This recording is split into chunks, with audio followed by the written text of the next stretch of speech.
Oui, trois mots. Donc, le premier, la responsabilité de l'architecte, la responsabilité de l'architecture.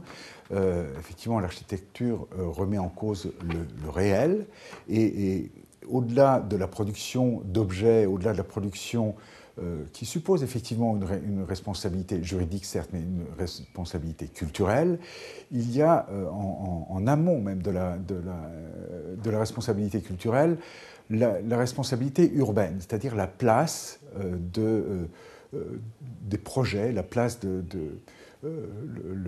le support que peut apporter la ville à sa propre transformation et à créer, depuis le travail de l'architecte, un milieu qui puisse ensuite être de nouveau transformé. Deuxième mot, alors c'est un mot double, hein, c'est la pensée-projet.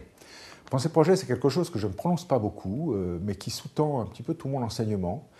C'est quelque chose sur quoi j'ai travaillé avec Jean-Noël Blanc, qui est un écrivain, un romancier, pour essayer de définir une pensée propre au plus loin de l'académisme et au plus loin du scientisme, sur ce qui fait la pensée spécifique à l'enseignement de l'architecture et à la pratique du projet. Pensée qu'on peut d'ailleurs retrouver dans l'écriture, certainement l'écriture de la musique aussi.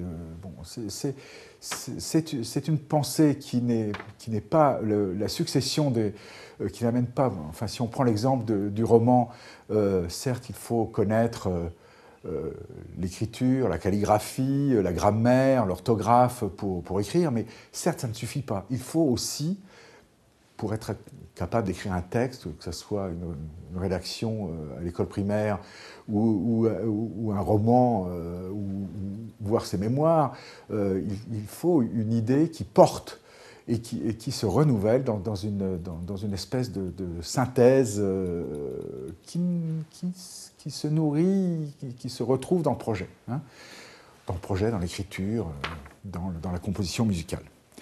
Bon, troisième mot, un petit peu sorti de l'échelle, enfin à une autre échelle plutôt, le mot c'est Europe. Hein. Europe, pourquoi? Parce que je suis président depuis quelques mois de l'Association européenne des écoles d'architecture et que je porte un peu les couleurs à l'échelle de l'Europe de l'enseignement de l'architecture, à la fois dans son ouverture sur la recherche et dans son ouverture aux diverses professions. Hein.